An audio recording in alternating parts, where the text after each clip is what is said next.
ओम शांति।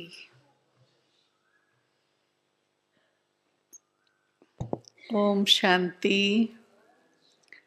ओम शांति। अब सभी दिल अंदर बोलना नहीं है, मौन है ना, लेकिन दिल ही दिल में बड़े प्यार से कहें, मीठे बाबा, प्यारे बाबा, मेरे बाबा, मेरे शिव बाबा, मेरे भोले बाबा,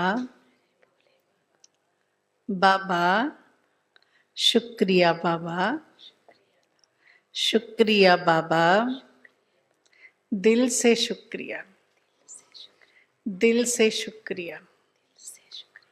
बाबा को दिल से बहुत बहुत बहुत शुक्रिया। ये तो सबको समझ में आ गया होगा, ट्रांसलेशन की जरूरत नहीं है। तो बाबा को दिल से शुक्रिया देते हुए हम ये जो भट्ठी रखें, कैसा क्या इसमें सोचना है। मैं सोच रही थी प्रभु मिलन साइलेंट भट्टी प्रोग्राम, प्रभु मिलन साइलेंस भट्टी प्रोग्राम जो रखा है, बाबा ने हमें जो निज ज्ञान दिया है, जो बाबा ने ज्ञान दिया है, उस ज्ञान को हम रिवाइज करें, अच्छी तरह से जाते बदन चिंतन करें, उसके डेप्थ में जाएं।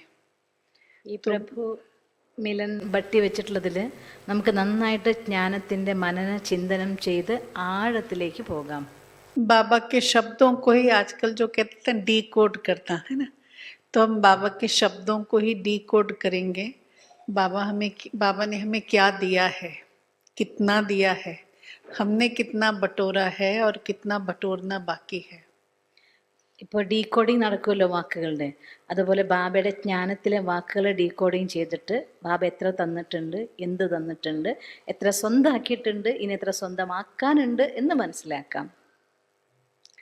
अभी हमारे पास जो डिवाइन रिट्रीट सेंटर है भुवनेश्वर में, उसमें एजुकेशन विंग, बाबा के एजुकेशन विंग के भाई बहनें आए थे और उन्होंने कहा हम छोटे से ग्रुप में 45 लोग थे, वो छोटे से ग्रुप में उन्होंने निज ज्ञान पे मनन चिंतन किया.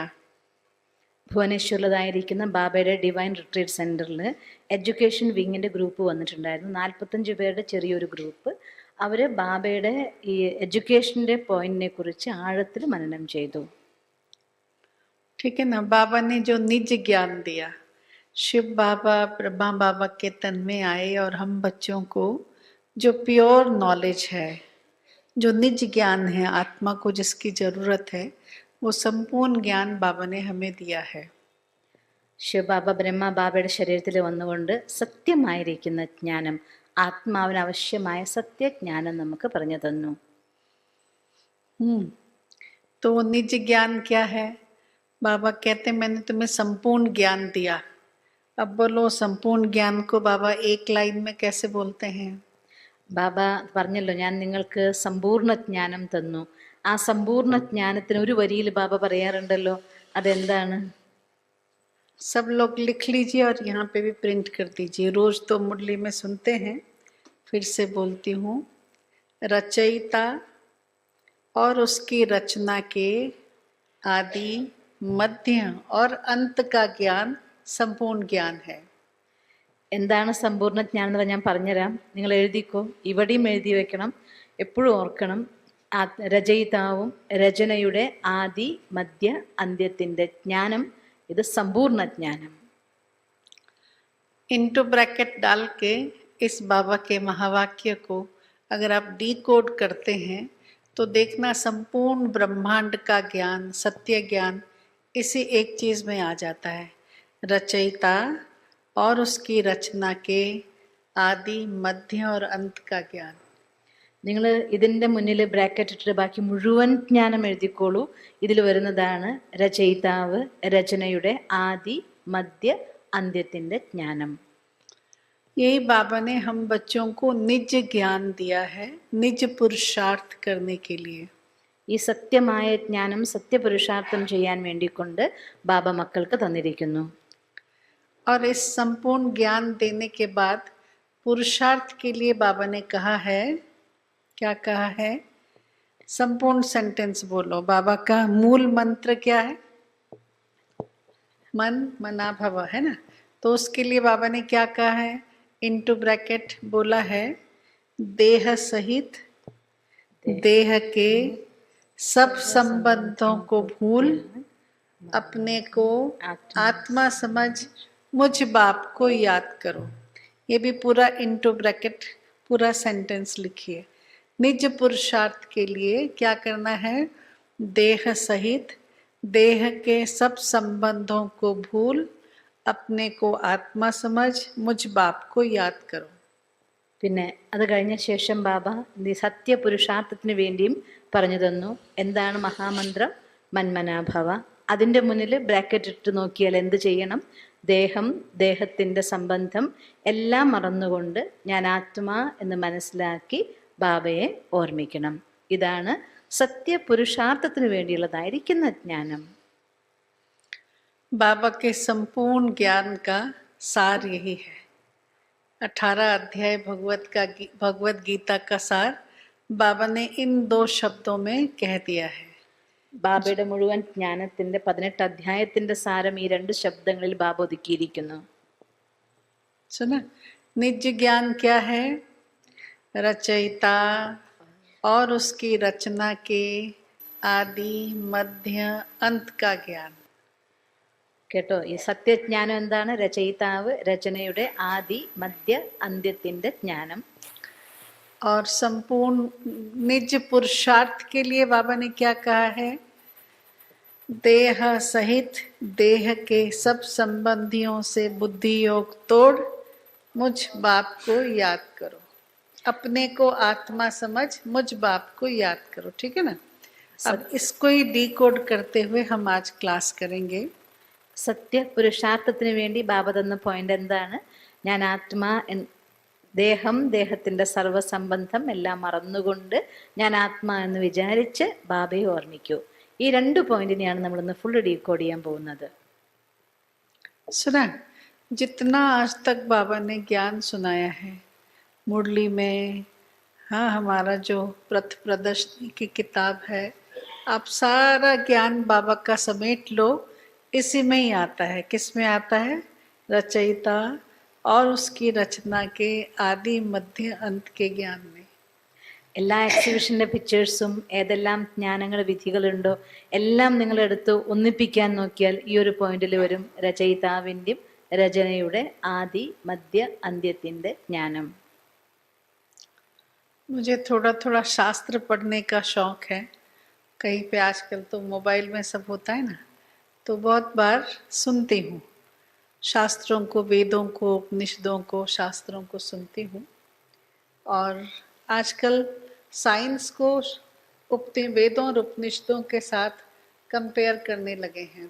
जो जो साइंटिस्ट ने जो जो बोला है, आइंस्टाइन के रिसर्चेस और स्टीफन हॉकिंस के रिसर्चेस और भी जो न्यूटन की बातें भी लेकर के सब चीज़ों को, आजकल क्वांटम फिज़िक्स की बातें आती है. मैं तो कॉमर्स स्टूडेंट हूँ, लेकिन फिर भी थोड़ा थोड़ा समझती हूँ साइंस.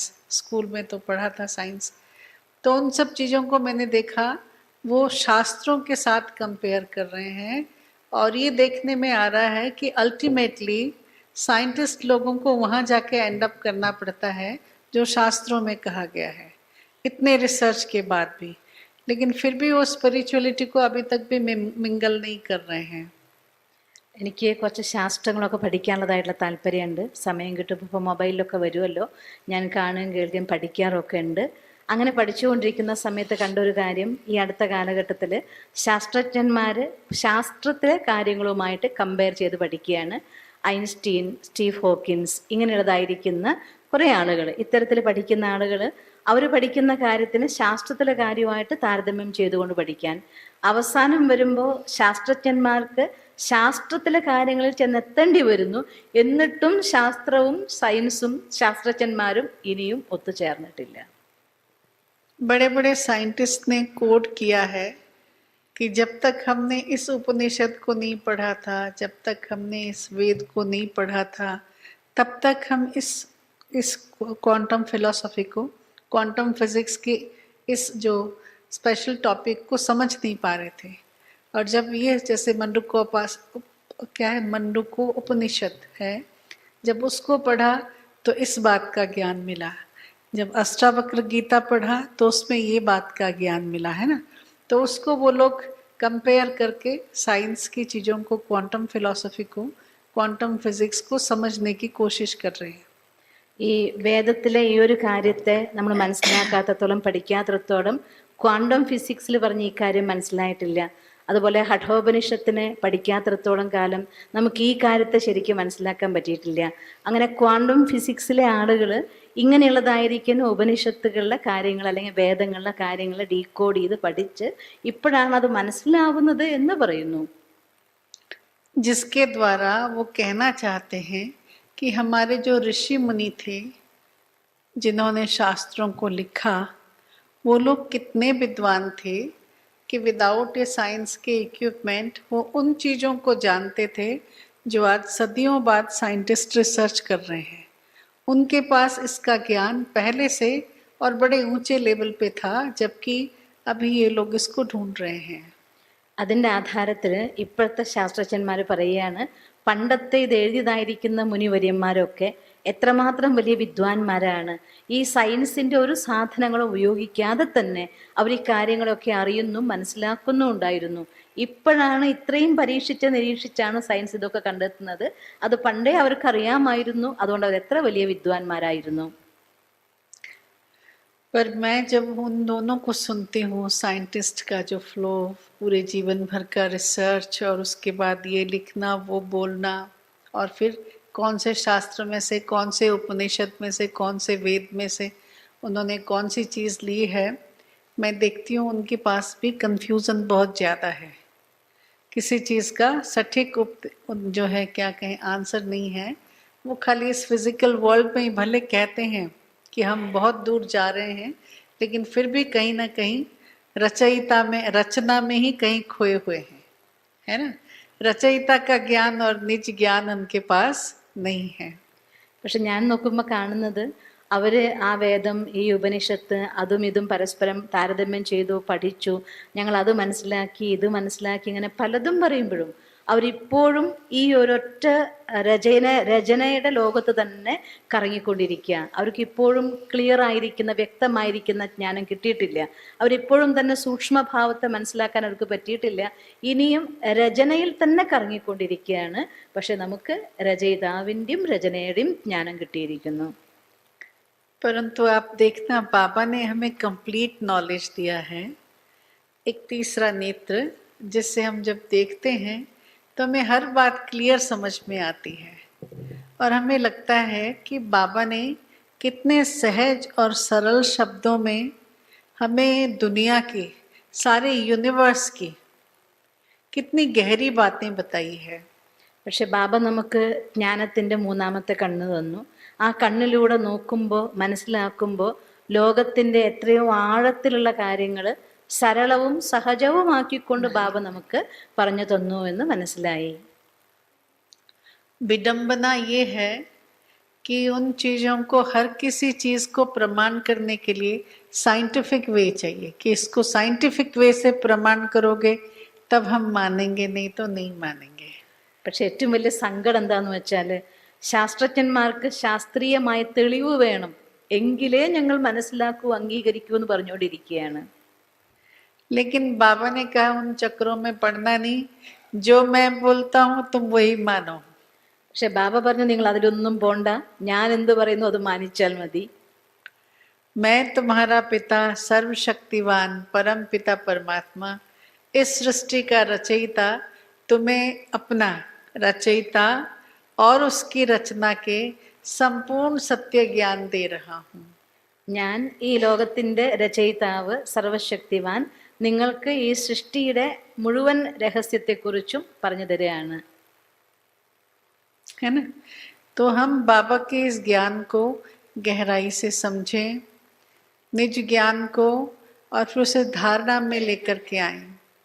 ये ज्ञान तभी धारण होगा, तब समझ में आएगा, जब धारणा की विधि ठीक होगी. धारणा की विधि क्या है? നമ്മൾ ഈ ജ്ഞാനത്തെ മനസ്സിലാക്കുമ്പോഴാണ് ധാരണയുടെ വിധി എന്തെന്നുള്ളത് നമുക്ക് മനസ്സിലാക്കുക. ധാരണയുടെ വിധി എന്താണ്? अपने को क्या करना है? सबसे पहले देह सहित देह के सब संबंधों को भूल अपने को आत्मा समझ मुझ बाप को याद करो. ധാരണയുടെ വിധി എന്താണ്?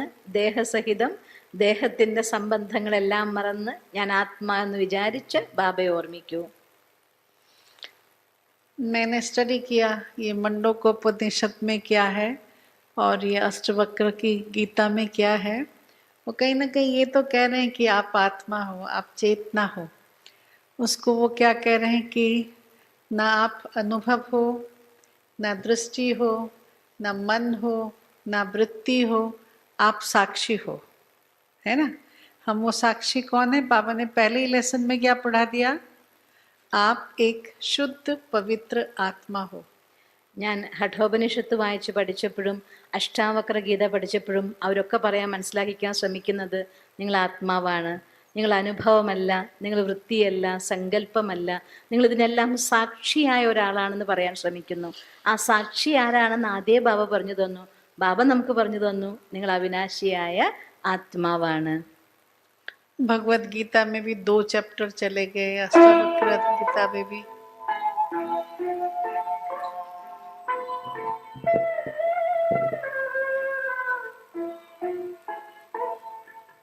शिव पिता को अब याद करो, मुक्ति धाम तुम्हें जाना है.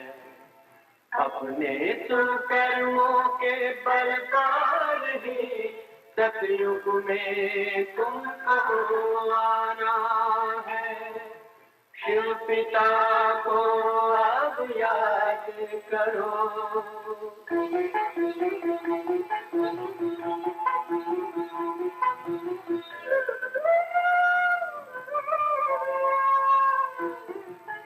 चेतंगम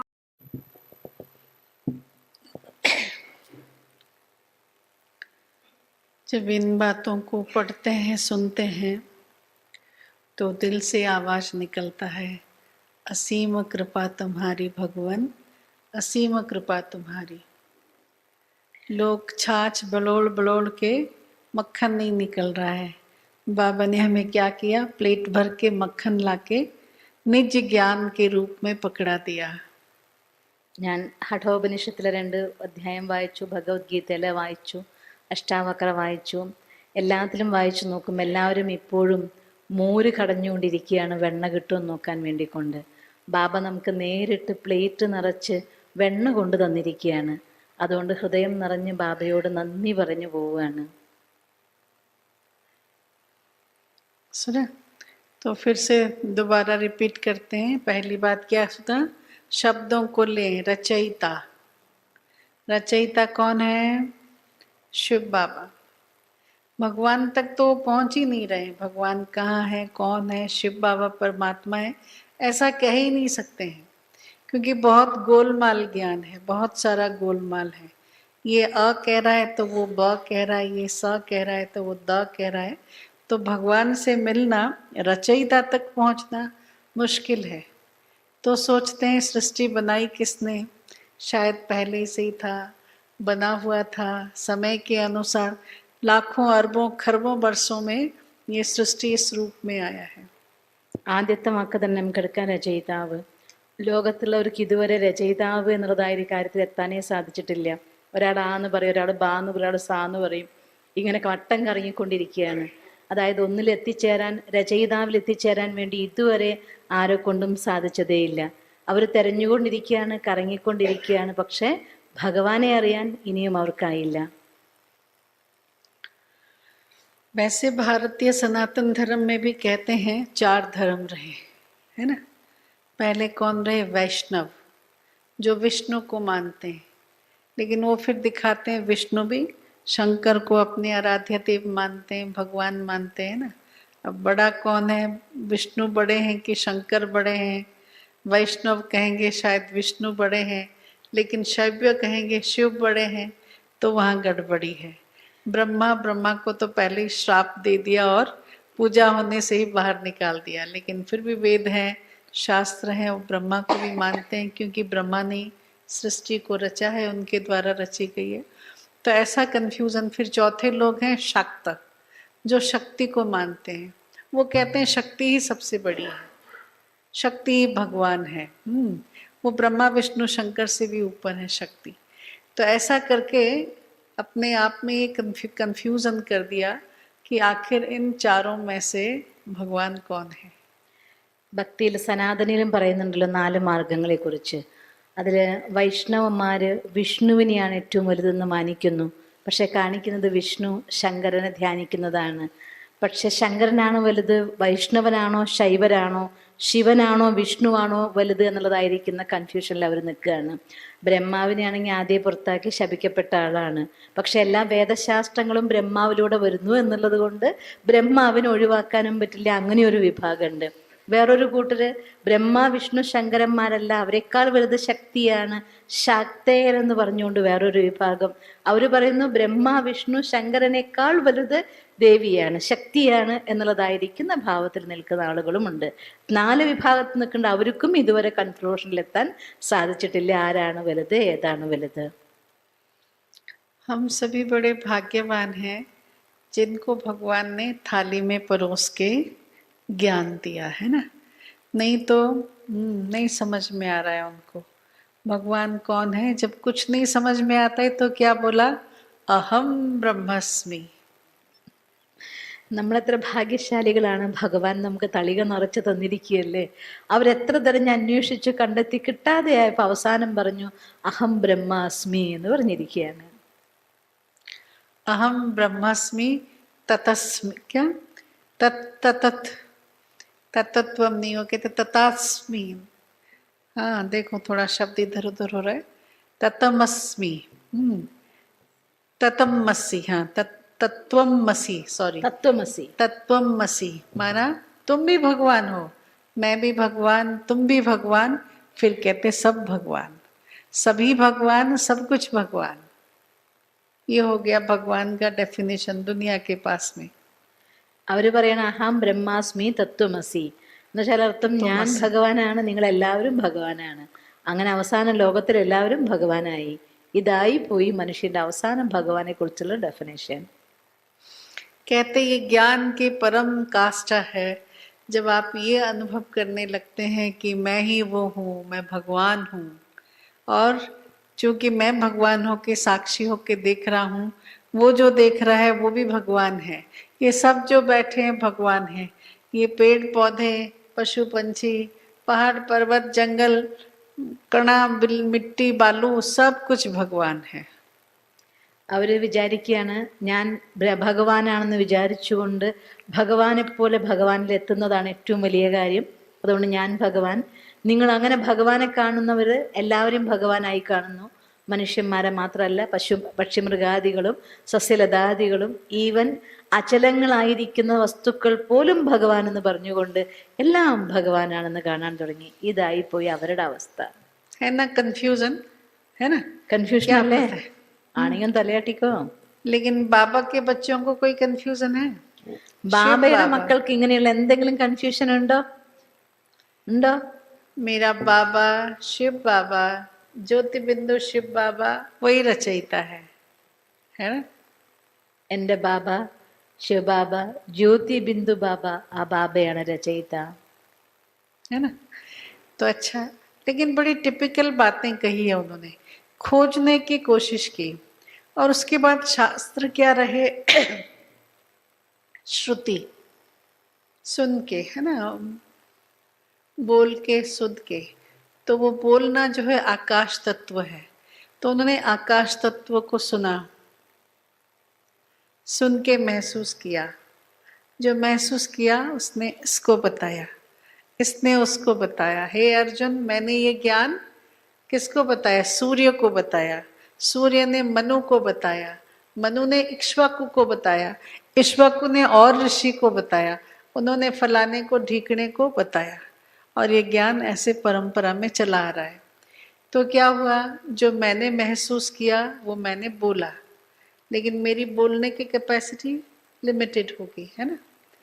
जो क्लासिक एग्जाम्पल हम दुनिया को इसमें देते हैं भगवान के बारे में मनुष्यों की बुद्धि को, वो इस प्रकार है.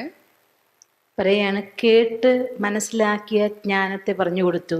ആകാശവാണി പറയുന്നതും ആകാശം, ആകാശവാണി പറയാറുണ്ടല്ലോ, വായു കേൾക്കുന്നു, അത് കേട്ടു, അത് കേട്ട കാര്യത്തിന് കേൾപ്പിച്ചു കൊടുത്തു. അങ്ങനെ അവർ പറഞ്ഞു ആദ്യം ജ്ഞാനം പറഞ്ഞു കൊടുത്തു. ജ്ഞാനം കൊടുത്തത് ഗീതയിൽ പറയുന്നു ആദ്യം സൂര്യന് കൊടുത്തു, പിന്നെ മനുവിന് കൊടുത്തു, പിന്നെ ഇക്ഷ്വാകുവിന് കൊടുത്തു, പിന്നെ ബാക്കി അവരുടെ ശിഷ്യന്മാർക്ക് കൊടുത്തു. അങ്ങനെ കൊടുത്ത് പലരിലെത്തി ഇപ്പം ഏതോ ജ്ഞാനം പറയുന്നു എവിടെയോ എത്തുന്നുള്ളതായിരിക്കുന്ന അവസ്ഥയായി മാറി. ഇങ്ങനെയാണ് ഈ ജ്ഞാനത്തിൻ്റെ കറക്കത്തെക്കുറിച്ച് പറഞ്ഞുകൊണ്ടേയിരിക്കുന്നത്. बाबा ने इन सब कंफ्यूजन के लिए एक क्लासिक एग्जाम्पल दिया है. वो एग्जाम्पल क्या है? 5 अंधों ने हाथी देखा. ബാബ ഈ കൺഫ്യൂഷൻസിനൊക്കെ വേണ്ടി ഒരു കഥ പറഞ്ഞിട്ടുണ്ട്. 5 അന്ധന്മാർ കൂടി ആനയെ കാണാൻ പോയി. है ना. देखा. अंधा कैसे देखेगा? ठीक है ना, महसूस करेगा. बहुत खुश अंधे लोग कि हमने भगवान को, हाथी को देखा. तो पूछा भाई, 5 जनों को पूछा हाथी कैसा है? तो पहले ने कहा हाथी दीवार जैसा है ना. वो झूठ बोल रहा था. क्या वो झूठ बोल रहा था? നമുക്ക് 5 അന്ധന്മാർ കൂടി കാണാൻ പോയപ്പോൾ അന്ധന്മാരെങ്ങനെയാ കാണുക? അവർ തൊട്ടിട്ട് കാണുന്നതെന്തോ അത് അവർ സത്യം എന്ന് വിചാരിച്ചു. അങ്ങനെ പോയി വന്ന ആളോട് ചോദിച്ചു ആന എങ്ങനെയുണ്ട്? അപ്പൊ പറഞ്ഞു ആന ചുമര് പോലെയാണ് എന്ന്. അത് അവർ പറഞ്ഞത് തെറ്റായിരുന്നോ? ആ അന്ധൻ പറഞ്ഞത് തെറ്റായിരുന്നോ? അല്ല. सच तो बोल रहा था, है ना. उसने जो महसूस किया उसने बताया हाथी दीवार जैसा है. दूसरे को पूछा, कहा हाथी खंबे जैसा है. രണ്ടാമത്തെ ആളോട് ചോദിച്ചപ്പോൾ പറഞ്ഞു ആന ഒരു തൂണ് പോലെയാണ്. क्यों? उसने पैर को पकड़ा था, इसने पीठ को पकड़ा था, तो कहा हाथी खंबे जैसा है. झूठ बोल रहा था, सत्य बोल रहा था. അയാൾ പറയുന്നത് സത്യമായിരുന്നോ അസത്യമായിരുന്നോ? ഒരാൾ ചുമര് പോലെ എന്ന് പറഞ്ഞു, ഒരാൾ തൂണ് പോലെ എന്ന് പറഞ്ഞു. സത്യോ അസത്യോ? तीसरे ने सूंड को पकड़ा, कहा हाथी अजगर जैसा है. രണ്ടാമത്തെ ആള് തുമ്പിക്കൈയ, മൂന്നാമത്തെ ആള് തുമ്പിക്കൈയ പിടിച്ച് പറഞ്ഞു ആന പെരുമ്പാമ്പ് പോലെയാണ്. चौथे ने कहा हाथी रस्सी जैसा है, पूंछ पकड़ा. നാലാമത്തെ ആള് വാല പിടിച്ചത്, അപ്പൊ പറഞ്ഞു ആന കയറ് പോലെയാണ്. 5वें ने कहा हाथी सूपड़ा जैसा है, जिससे ऐसे ऐसे खेती वाले करते ना. उसने कान को पकड़ा तो कहा हाथी सूपड़ा है. പിന്നെ 5ാമത്തെ ആള് പറഞ്ഞു ആന മുറം പോലെയാണ്, കാരണം അതിൽ ചെവിയായിരുന്നു പിടിച്ചിട്ടുണ്ടായിരുന്നത്. अब इन 5 में से झूठ कौन बोल रहा था बताइए? ഈ 5 പേരിൽ അസത്യം പറഞ്ഞത് ആരായിരുന്നു? നിങ്ങൾ പറയേ. कोई झूठ नहीं बोल रहा था, सब सत्य बोल रहे थे. लेकिन that truth was not the complete truth. वो सत्य संपूर्ण सत्य नहीं था. അവരെല്ലാവരും സത്യ പറഞ്ഞത്, പക്ഷെ ആ സത്യം സമ്പൂർണ്ണ സത്യമല്ലായിരുന്നു. 5 के सत्य को मिला करके भी अगर बोला जाए तो भी हाथी को डिफाइन नहीं कर सकते हैं. ഈ 5 പേര് പറഞ്ഞ കാര്യത്തെ ഒന്നിച്ചു കൂട്ടിച്ചേർത്ത് പറഞ്ഞാൽ പോലും ആനേനെ ഡിഫൈൻ ചെയ്യാൻ പറ്റില്ലല്ലോ. सुना, सबने बिल्कुल कोशिश की, बहुत एक्साइटेड थे. झूठ बोलने का प्रश्न नहीं. हाथी से मिलके भी आए हैं, हाथी को देख के महसूस भी करके आए हैं. चूंकि ज्ञान नेत्र नहीं है, सूरदास हैं, तो उन्होंने हाथी को ठीक से देखा नहीं. जो वो एक्सप्लेन कर रहे हैं वो भी क्या हुआ, इक्ष्वाकु किसको पहले सूर्य को मिला, सूर्य ने अश्विनी कुमारों को, अश्विनी कुमार ने मनु को, मनु ने इक्ष्वाकु को, उसने फलाने को ठीकने को. अब ऐसे ऐसे होते हुए सबने कुछ अपना मिलाया, कुछ ने करेक्शन किया. ऐसे करके जो खाना परोसा गया वो पहले से बिल्कुल अलग है. അതുപോലെയാണ് ഈശ്വരനെ കുറിച്ച് ആദ്യം സൂര്യന് പറഞ്ഞു കൊടുത്തു, പിന്നെ മനുവിന് പറഞ്ഞു കൊടുത്തു, പിന്നെ ഇക്ഷ്വാകുവിന് കൊടുത്തു. ഇങ്ങനെ ഓരോരുത്തരും കേൾക്കുന്ന സമയത്ത് പറയുന്നത് ഒരുപോലെ ആയിരിക്കില്ല. അവരുടേതായിട്ടുള്ള കുറച്ചും കൂടി കലർത്തിയിട്ട് അവരുടെ എക്സ്പ്ലെയിൻ ചെയ്തു. അങ്ങനെ മാറി മാറി വന്ന് അവസാനം വന്നപ്പോൾ ഒന്നും തന്നെ ഡിഫറെൻ്റ് ആയി മാറി, ഒന്നും ശരിയല്ലാതായി. कोई पूछते हैं कि आप शास्त्र को नहीं मानते हो, क्या शास्त्र गलत हैं? हम कहते हैं हम शास्त्रों को खाली मानते नहीं, हम जानते भी हैं। शास्त्र बिल्कुल गलत नहीं है, किसी ने उसमें झूठ नहीं बोला है, लेकिन हर एक ने अपनी अनुभूति सुनाई है, वो कंप्लीट नहीं है। कंप्लीट अपना परिचय कौन दे सकता है? स्वयं परमात्मा ही अपना संपूर्ण परिचय दे सकते हैं। നമ്മളടുത്ത് ആൾക്കാർ ചോദിക്കും നിങ്ങൾ ശാസ്ത്രത്തെ മാനിക്കുന്നില്ലേ? അപ്പം നമ്മൾ ഉത്തരം പറയും ശാസ്ത്രത്തെ മാനിക്കുക മാത്രമല്ല അറിയുകയും ചെയ്യുന്നുണ്ട്. നമുക്ക് ഓരോരുത്തരും അവനവൻ്റെ അനുഭവം അവനവൻ്റെ അറിവാണ് എഴുതിയത്. പക്ഷെ പരമാത്മാവിൻ്റെ സമ്പൂർണ്ണ പരിചയം സ്വയം പരമാത്മാവാണ് നമുക്ക് നൽകുന്നത്. सुना? और जब आपने ये शास्त्र पढ़ा जिसमें कहा गया भगवान खंबा है, दूसरा पढ़ा जिसमें कहा गया भगवान दीवार है, तीसरा पढ़ा जिसमें कहा भगवान सुपुड़ी है, पांचों शास्त्र पढ़ लिए, उसके अलावा भी सब कुछ पढ़ लिया। उसके बाद जब आपको कहा जाता है शिव बाबा ज्योति बिंदु है, तो यहाँ बड़ी घबराहट होती है, ये नया ज्ञान कहाँ से आ गया है ना। അവരിത്ര കാലമായിട്ട് ആന മുറമാണ്, തൂണാണ്, ചുമരാണെന്നൊക്കെ പറഞ്ഞുകൊണ്ടിരിക്കുന്ന ആളുകൾക്ക് ഇതൊന്നും അല്ലാതെ അതിൻ്റെ അപ്പുറത്തൊരു കാര്യം പറയുകയാണ് ശിവബാബ ബിന്ദുവാണ്. അത് കേൾക്കുന്ന സമയത്ത് കുറച്ച് തരിക്കുമല്ലോ, ഇതെന്താ ഈ പറയുന്നത് എന്ന്. तो फिर भगवत गीता का श्लोक सुनाने का है। क्या कहा भगवान ने? सर्वधर्मान परित्यज्य मामेकम शरणम व्रजा अयम त्वा सर्व पापेभ्यो मोक्षयिष्यामि मा शुचे। क्या कहा भगवान ने भगवत गीता में? हे अर्जुन, सब धर्मों को छोड़ दे। आज भी बाबा ने कल कहा था ना, जो अभी तक पढ़ा है उसको सब भूल जाओ, क्योंकि ऐसी पढ़ाई है, मैंने नहीं पढ़ाया है, सबने अपने अपने अनुभव सुनाए हैं। तुम अगर सभी की बातों के सुनोगे तो कंफ्यूज हो जाओगे। इसलिए क्या करो हे अर्जुन, सर्वधर्मान परित्यज्य मामेकम शरणम व्रज, मेरी शरण में आ जाओ। अयम त्वा सर्व पापेभ्यो मोक्षयिष्यामि मा शुचे, तुम चिंता मत करो, मैं तुम्हारे सारे पापों को नष्ट कर दूंगा, तुम बस मेरी शरण में आ जाओ, मोक्ष भी प्रदान होगा, सभी पापों से मुक्त हो जाओगे, मेरी शरण में आ जाओ. हाँ, അങ്ങനെ അവസാനം ഗീതയിൽ ഭഗവാനെ കുറിച്ച് പറഞ്ഞു, സർവധർമാൻ പരിത്യജ്യ മാമേകം ശരണം വ്രജ അഹം ത്വാം സർവപാപേഭ്യോ മോക്ഷയിഷ്യാമി മാ ശുച. എന്നുവെച്ചാൽ അർത്ഥം, നീ വിഷമിക്കാതിരിക്കുക, നിന്റെ എല്ലാ ദുഃഖങ്ങളിൽ നിന്ന് ഞാൻ നിന്നെ മോചിപ്പിക്കാം, പാപങ്ങളിൽ നിന്ന് മോചിപ്പിക്കാം, മോക്ഷവും തരാം. പക്ഷെ സർവധർമ്മങ്ങളെ പരിത്യജിച്ചുകൊണ്ട് നീ എന്നിൽ ശരണം പ്രാപിക്കുകയാണെങ്കിൽ ഞാൻ നിനക്ക് ആഗ്രഹിച്ചത് തരാം എന്ന് ഗീതയിലൂടെ പറഞ്ഞു. सुना? बहन जी भी अच्छे श्लोक वगैरह जानती हैं, बढ़िया, बहुत अच्छी ट्रांसलेटर है, मैं उनको हमेशा याद करती हूँ. हाँ, उनके बारे में फिर जोक्स भी बना के सुनाती हूँ, बाद में सुनाऊंगी कभी क्या जोक सुनाती हूँ. तो अच्छी है, बहुत अच्छी दीदी हैं. तो क्या सुना कि सभी धर्मों को छोड़ो, माने तुमने आज तक जो कुछ पढ़ा है वो कहीं ना कहीं कंफ्यूजिंग है. सत्य तो है लेकिन कंप्लीट ट्रुथ नहीं है. कंप्लीट ट्रुथ मैं ही बता सकता हूँ, जिससे तुम आत्मा संपूर्णता को प्राप्त कर सकते हो, तुम्हारे पाप भी नष्ट होंगे इत्यादि. तो शिव बाबा ने अपना कंप्लीट परिचय दिया है. ബാബ പറയുകയാണ്, നിങ്ങൾ ഇതുവരെ കേട്ടത് എന്തുണ്ടോ ഒന്നും അല്ലാന്ന് ബാബ പറയുന്നില്ല, പക്ഷെ സമ്പൂർണമായിരിക്കുന്ന പരിചയം എനിക്ക് നിങ്ങൾക്ക് തരാൻ സാധിക്കുള്ളൂ.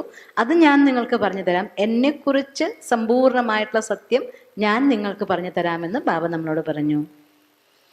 है ना? तो बाबा ने क्या संपूर्ण ज्ञान दिया? बच्चे, मेरे परिचय के बारे में कुछ चीजें जान लो, कि मैं ही भगवान हूँ. भगवान कौन है, उसका क्या क्वालिफिकेशन होना चाहिए, वो जान लो. ബാബ പറയാണ്, മക്കളെ, എന്നെക്കുറിച്ച് കുറച്ച് കാര്യങ്ങൾ ഞാൻ പറഞ്ഞു തരാം. ഭഗവാന്റെ ക്വാളിഫിക്കേഷൻ എന്തായിരിക്കണം അതിനെക്കുറിച്ച് നിങ്ങൾ അറിയൂ.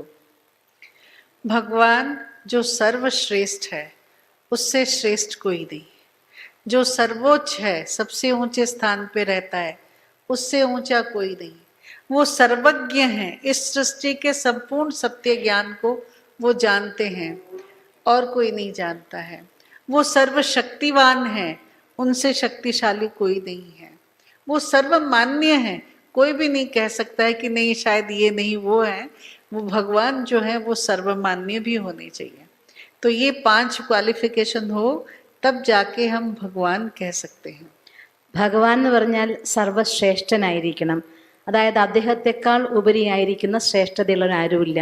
സർവോച്ചനാണ്, ഏറ്റവും ഉയർന്ന സ്ഥാനത്തുള്ളതാണ്, അതിനേക്കാൾ ഉയർന്നതായിട്ട് മറ്റാരും തന്നെയില്ല. സർവജ്ഞനാണ്, ഈ ഭഗവാനേക്കാൾ കൂടുതൽ ഈ സൃഷ്ടിയെക്കുറിച്ച് അറിയുന്ന ആരും തന്നെയില്ല. സർവശക്തനാണ്, ഭഗവാനേക്കാൾ ശക്തിശാലിയായിക്കൊണ്ടും ഈ ലോകത്താരുമില്ല. സർവമാനനീയനാണ്, അതായത് ഒരാൾക്ക് ഇങ്ങനെയല്ല അങ്ങനെ എന്ന് പറയാനതായിരിക്കുന്ന ഒരു ഡെഫിനിഷൻ ഉണ്ടാവരുത്. അങ്ങനെയുള്ള 5 ക്വാളിഫിക്കേഷനുള്ള ആളെയാണ് ഭഗവാൻ എന്ന് പറയേണ്ടത്. सबसे पहले हम लें कि भगवान सर्वश्रेष्ठ है. अब देखो उसमें बड़ा कंपटीशन है, श्रेष्ठ कौन है. फलाना कहता है मैं बड़ा, वो कहता है मैं बड़ा, वो फिर कहता है नहीं मैं बड़ा. कौन बड़ा, बड़े का बड़ा, वो सारा कंफ्यूजन है दुनिया में, है ना. देखो हनुमान ने कहा मैं बड़ा क्योंकि मैंने पहाड़ को पकड़ा है. फिर पहाड़ कहता है मैं बड़ा क्योंकि मैं इतना बड़ा हूँ. वो कहता है मैं बड़ा. चूहा कहता है मैं बड़ा क्योंकि मैं पहाड़ को काट सकता हूँ. तो लास्ट में आता है कि रामचंद्र जी बड़ा क्योंकि वो हनुमान के भी भगवान है. तो रामचंद्र जी अगर बड़े हैं तो वो फिर सीता के लफड़े में क्यों पड़ा. अब इतने बड़े भगवान राम की सीता क्यों चोरी हो गई, उनको 14 वर्ष तक रोना भटकना क्यों पड़ा फिर, है ना. ये सब सर्वश्रेष्ठता को नहीं साबित करते, लोग जैसे मतलब बताते हैं. तो कुछ चीजें ऐसी हैं जिससे बहुत सारे भगवान नहीं हो सकते हैं. देवी देवताएं भगवान नहीं हो सकते हैं, कोई भी साधु संत भगवान नहीं हो सकते हैं, कोई पेड़ पौधा भगवान नहीं हो सकता है. हाँ लेकिन भगवान सब में श्रेष्ठ है ना. भगवत गीता में बताया, क्या बताया है, मैं हाथियों में ऐरावत हूँ, मैं घोड़ा में उजश्रवा हूँ, मैं सांपों में नाग हूँ, महानाग सांप हूँ. मैं बोलो जो भी जिस चीजों को भी देखा, मैं पेड़ों में पीपल का पेड़ हूँ, मैं फलाने में फलाना हूँ. पहाड़ों में कौन सा पहाड़ हूँ, മഹാമേരു. हाँ जी മഹാമേരു. महामेरु हूँ, महामेरु हूँ. तो ऐसे करके बताया कि मैं कौन कौन कौन हूँ. माना दुनिया की कोई भी चीज आप ले लो, उसमें जो सर्वश्रेष्ठ है वो मुझ में है, वो मेरा हिस्सा है. मैं सर्वश्रेष्ठ हूँ, मुझसे श्रेष्ठ और कोई भी नहीं हो सकता है ना. तो भगवान सर्वश्रेष्ठ हैं, जिनसे श्रेष्ठ और कोई हो ही नहीं सकता है. इतना ही नहीं, लोग कहते हैं ना टॉप 10 टॉप 100, आप जितने लंबी लाइन लगा लो कोई उसके कंपैरिजन में आता ही नहीं है ना. कोई किसी से भगवान को कंपेयर किया जाए ऐसी दूसरी कोई शक्ति नहीं, ना कोई देवता, ना कोई मनुष्य, ना कोई साधु संत सन्यासी ऋषि मुनि, कोई उनके कंपैरिजन में नहीं आते हैं. वो सर्वश्रेष्ठ है. ഭഗവാൻ സർവശ്രേഷ്ഠനാണ്. അപ്പോൾ എൻ്റെ ആദ്യം നോക്കാം. ശ്രേഷ്ഠതയുടെ കാര്യം പറയുന്ന സമയത്ത് എല്ലാവരും പരസ്പരം ഞാൻ ശ്രേഷ്ഠൻ ഞാൻ ശ്രേഷ്ഠൻ എന്ന് പറഞ്ഞുകൊണ്ടിരിക്കും. ഞാൻ വലുത് ഞാൻ വലുത്. ഹനുമാൻ പറയും പർവ്വതത്തെ എടുത്ത് പറഞ്ഞതുകൊണ്ട് ഞാനാണ് വലുത്. പർവ്വതം പറയും ആകാരം നോക്കിയാൽ ഞാനാണ് വലുത്. അപ്പൊ എലി പറയുകയാണ് പർവ്വതത്തെ വേണമെങ്കിൽ തുളയ്ക്കാൻ എനിക്ക് പറ്റും, ഞാനാണ് വലുത്. അവസാനം ഒരു കൺക്ലൂഷനിലെത്തി, ഹനുമാന്റെ ഭഗവാനല്ലേ ശ്രീരാമൻ, ശ്രീരാമനാവാൻ വലുത് എന്ന് പറഞ്ഞു. അപ്പൊ അടുത്ത ചോദ്യം വന്നു, അങ്ങനെയാണെങ്കിൽ രാമന്റെ പത്നിയായിരിക്കുന്ന സീതേനെ കട്ടുകൊണ്ടുപോയിട്ട് 14 വർഷം വനവാസത്തിൽ ഇങ്ങനെ കരഞ്ഞും കഷ്ടപ്പെട്ട് നടക്കേണ്ട അവസ്ഥ രാമൻ എങ്ങനെ വരും? അപ്പൊ രാമനാവാനായിട്ട് വഴിയില്ല. അങ്ങനെ സർവശ്രേഷ്ഠൻ ആരെന്നുള്ളതായിരിക്കുന്ന ചിന്ത നടന്നുകൊണ്ടേയിരിക്കുകയാണ്. ഗീതയിൽ ഭഗവാൻ പറയുന്നു ഈശ്വരനാണ് സർവശ്രേഷ്ഠൻ. ഗീതയിൽ അതിനെക്കുറിച്ച് വർണ്ണിച്ചിരിക്കുകയാണ്. ആനകളിൽ ഐരാവതമാണ് ഏറ്റവും. ആനകളെ നോക്കുകയാണെങ്കിൽ ഐരാവതാണ് ഞാൻ, കുതിരകളെ നോക്കുകയാണെങ്കിൽ ഉച്ചൈശ്രവസ്സാണ്, പർവ്വതങ്ങളെ നോക്കുകയാണെങ്കിൽ മഹാമേരുവാണ്, നാഗങ്ങളെ നോക്കുകയാണെങ്കിൽ മഹാനാഗമാണ്. ഇങ്ങനെ ഏതിലും ഏതാണോ സർവോച്ചമായിരിക്കുന്നത് അതിൽ ഞാനുള്ളത് കൊണ്ട് ഞാനാണ് സർവശ്രേഷ്ഠൻ, എന്നോളം സർവശ്രേഷ്ഠനായി മറ്റാരും തന്നെ ഇല്ല എന്ന് ഗീതയിൽ പറയുന്നു. सुना. तो भगवान कौन है जो सर्वश्रेष्ठ होगा. भगवान कौन है जो सर्वोच्च है, उनसे ऊंचा कोई नहीं. दुनिया में कोई टॉल है, टॉलर हैं, टॉलेस्ट हैं, लेकिन वो टॉल उनके टॉलनेस में कोई काम नहीं करता है. दुनिया की कोई चीज़ कितनी भी ऊंची हो वो उससे भी ज़्यादा ऊंचे हैं, है ना. तो बहुत ऊंचे सर्वोच्च सबसे ज़्यादा ऊंचे कौन है, परमपिता परमात्मा शिव बाबा है। ശിവബാബ സർവോച്ചനാണ്. ലോകത്ത് ഉയരുള്ളത്, അതിനേക്കാൾ കൂടിയത്, അതിനേക്കാൾ കൂടിയത്, ലോകത്തിൽ ഏറ്റവും ഉയരമുള്ളത് എന്ന് പറയുന്ന ഒരു സാധന ആയിക്കോട്ടെ, അതിനേക്കാൾ ഏറ്റവും ഉയർന്നത് ശിവബാബ എത്ര ഉയർന്ന സ്ഥലത്താണ്. അത്രയും ഉയർന്നതാവാൻ ആരെക്കൊണ്ടും തന്നെ സാധ്യമല്ല, ഒന്നിനെ കൊണ്ടും സാധ്യമല്ല. അതുകൊണ്ട് ശിവബാബ സർവോച്ചനാണ്. वो सर्वज्ञ है, संपूर्ण ज्ञान उनमें समाहित है। आप किसी को भी देख लो, उन्होंने कहीं ना कहीं से ज्ञान बोरो किया है, लिया है ना। व्यासदेव के भी पिता थे कौन? പരമേശ്വർ, हाँ, परशुराम, പരാശരം, पराशर बुद्धि, सॉरी, पराशर मुनि थे उनके जो भी पितामह, उनसे उन्होंने कुछ ज्ञान लिया था। फिर व्यासदेव के पुत्र कौन थे? सुखदेव थे। उन्होंने भागवत सुनाया तो उन्होंने व्यासदेव से कुछ लिया था। किसने किससे क्या सुना था? किसने किसने क्या सुना था? किसी ने देखा था, मतलब साक्षात्कार जो कहते श्रुति, तो उन्होंने सुना था उस आवाज को, उस ध्वनि को, उस अनंत नाद को, वहां से उनको मिला था। तो सबने कहीं ना कहीं से ज्ञान लिया है, तो माना वो सर्वज्ञ नहीं है। जिसके पास नेचुरली सब ज्ञान है, who is the ultimate source of real knowledge, वो कौन है? वो वही परम ज्योति परम पिता परमात्मा शिव बाबा है, जिनके कोई गुरु नहीं, कोई माता पिता नहीं, उन्होंने किसी से सीखा नहीं, उन्होंने किसी से लिया नहीं, वही संपूर्ण है। और वो जो बोलते हैं वही सत्य है ना। कंप्लीट ट्रुथ जो हमने कहा ना, पांचों को मिला करके भी ट्रुथ नहीं मिलता है, लेकिन उस कंप्लीट ट्रुथ को बताने की जिसमें योग्यता है, जो सर्वज्ञ है, वो कौन है? शिव बाबा है। പിന്നെ സർവജ്ഞനായിരിക്കുന്നതും ശിവബാബ, അതായത് എല്ലാത്തിനെ കുറിച്ചും സമ്പൂർണ്ണ ജ്ഞാനമുള്ളത് ശിവബാബയാണ്. ലോകത്ത് ഓരോരുത്തരും ജ്ഞാനം പറയുന്നെങ്കിൽ മറ്റൊരാളിൽ നിന്ന് എടുത്തതോ പഠിച്ചതോ ആയിരിക്കുന്ന കാര്യമാണ്.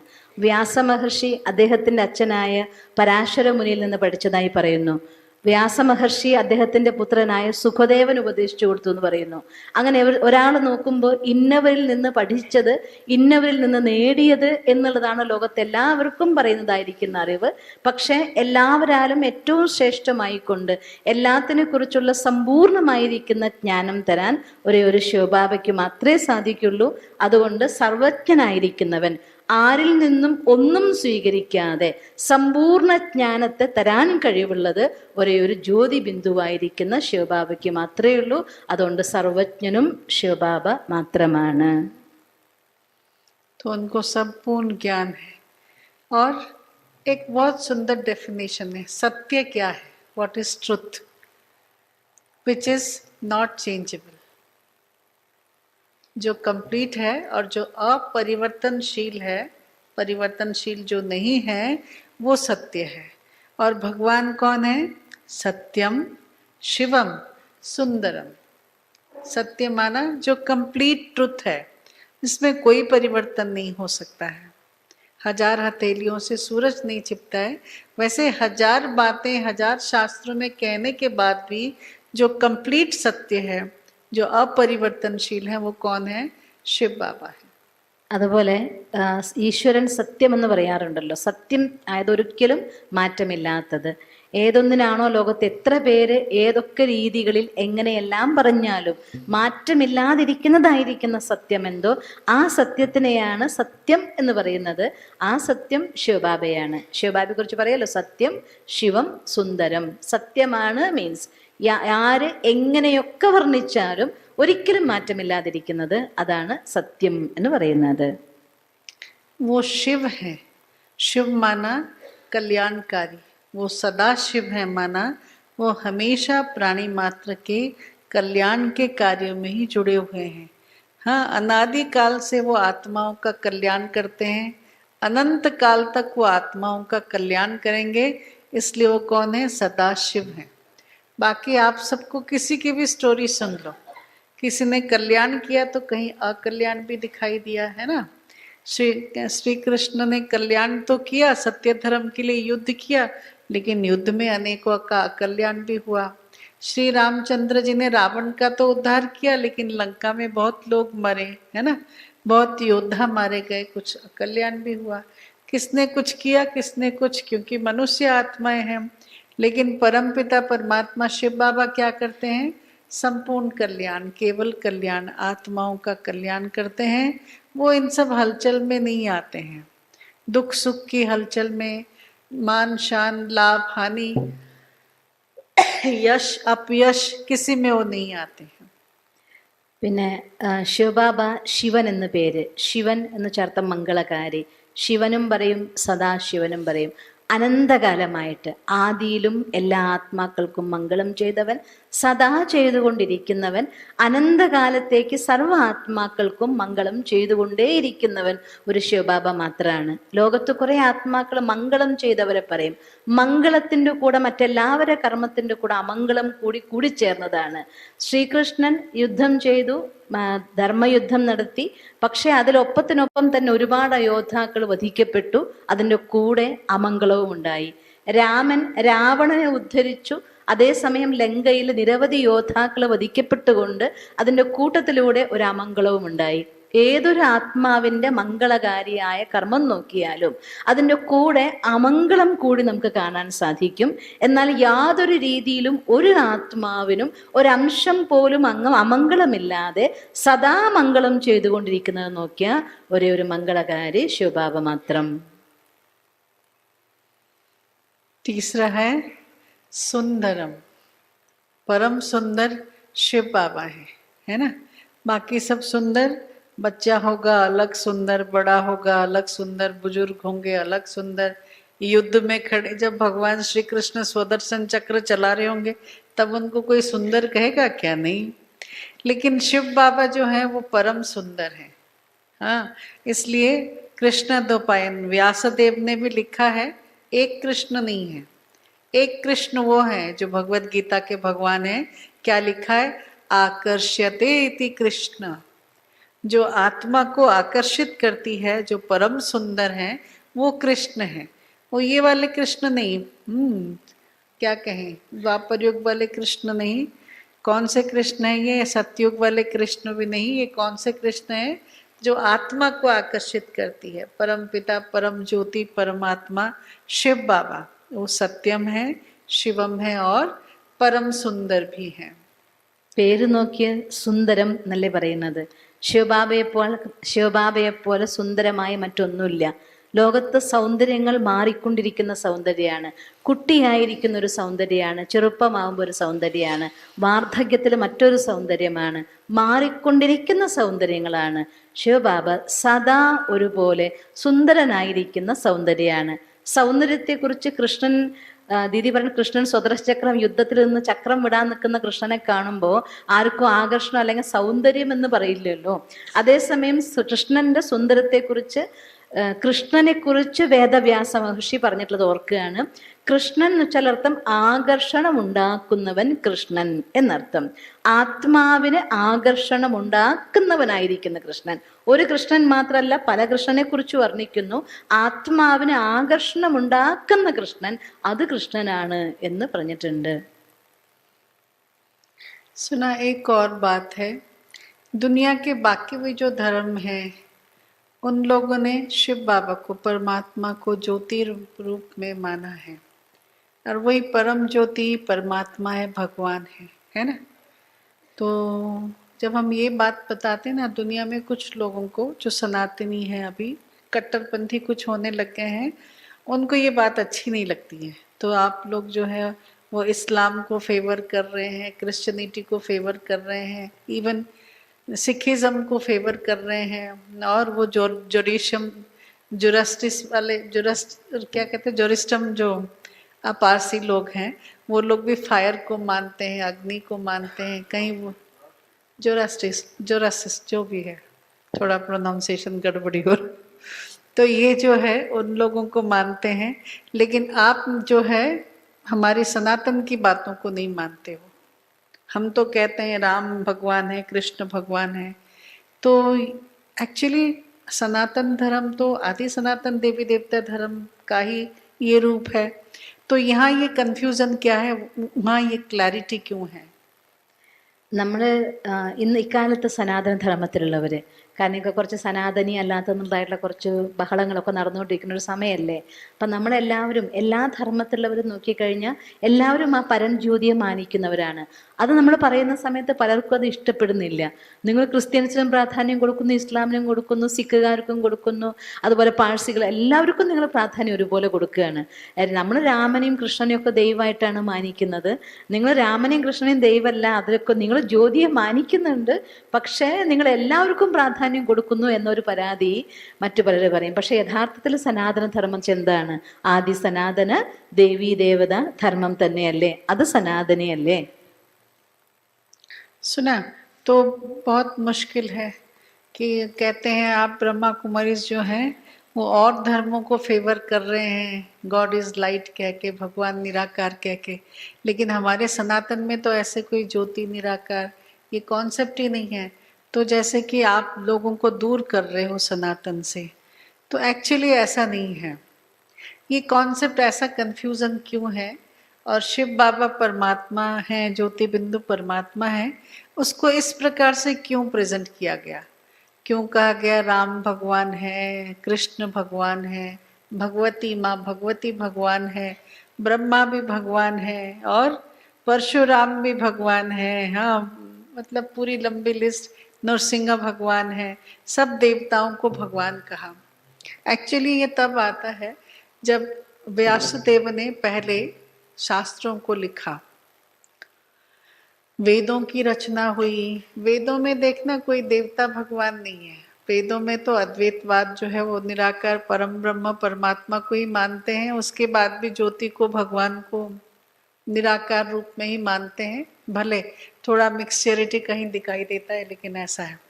लेकिन शास्त्रों में क्या हुआ, जब वेद व्यास ने भगवत गीता की रचना की तो देखा ड्राई है। जितनी उन्होंने मेहनत की थी लोग पढ़ नहीं रहे हैं, है ना। सब कहते हैं हम, हमारे लिए कर्म ही भगवान है, इतना कर्म करने के बाद ये हम कैसे पढ़ेंगे? फिर जबरदस्ती जब पढ़ाया गया तो क्या हुआ होगा?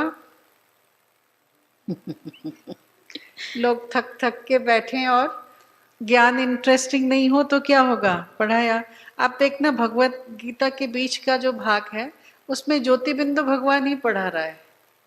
भले कृष्ण नाम लिया जा रहा है, माधव नाम लिया जा रहा है, केशव नाम लिया जा रहा है, पार्थ जो भी मतलब नाम लिए जा रहे हैं, लेकिन वहाँ देखना आत्मा परमात्मा का संवाद है। लेकिन उसके अंदर जो बाकी सब चीज़ें डाली गई है वो बाद में डाली गई है। भगवत गीता को कृष्ण के साथ जोड़ना और है एक स्टोरी बनाना, ये बाद में बनाया गया है। क्यों ये स्टोरी बाद में बनाई गई है?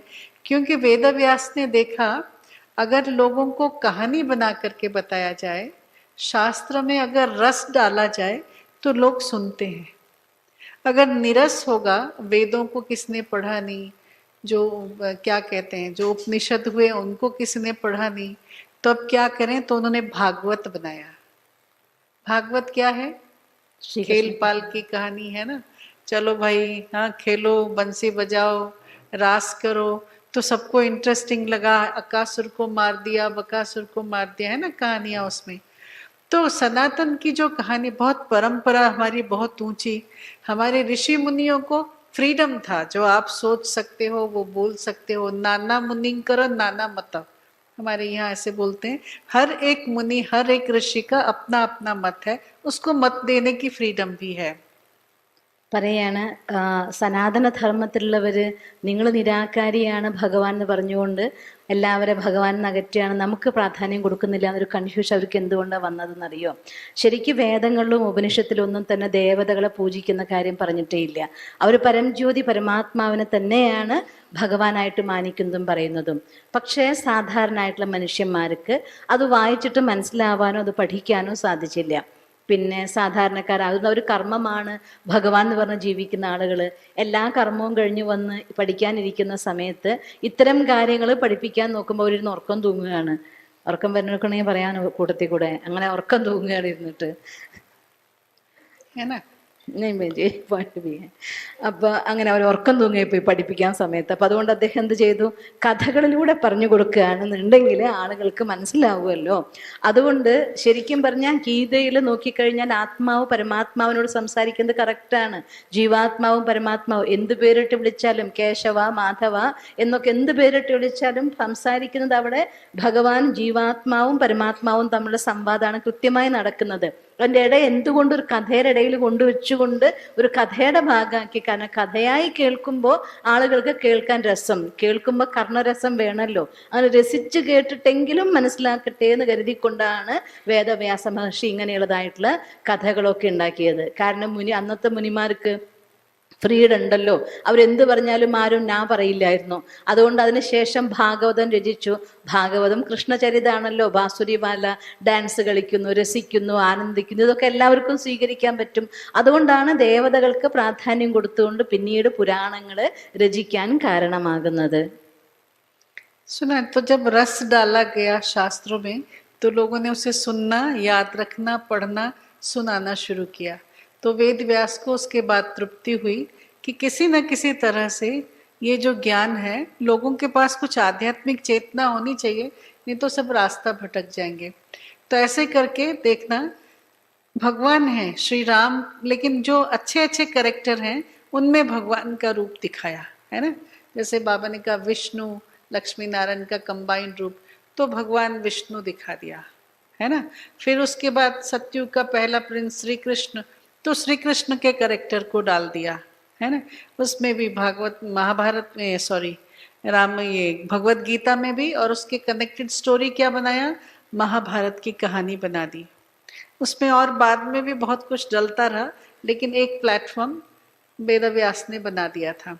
उसके बाद फिर रामचंद्र जी, जो तुलसीदास जी आए नहीं, उनसे पहले कौन, वाल्मीकि जी आए.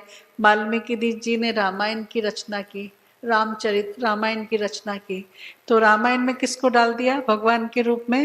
बातें भगवान की है, उन्होंने भी लिखा है, राम भी 4 हैं है ना. और फिर उन्होंने रावण को मारा, किस राम ने रावण को मारा वो कंफ्यूजन है. तो ऐसा करके हमारी जो बातें हैं वो स्कैटर्ड हो गई हैं, इसीलिए हम उसमें से बाहर नहीं निकल के आ पा रहे हैं. और जितना आप शास्त्रों को पढ़ोगे उतना कंफ्यूजन हो रहा है.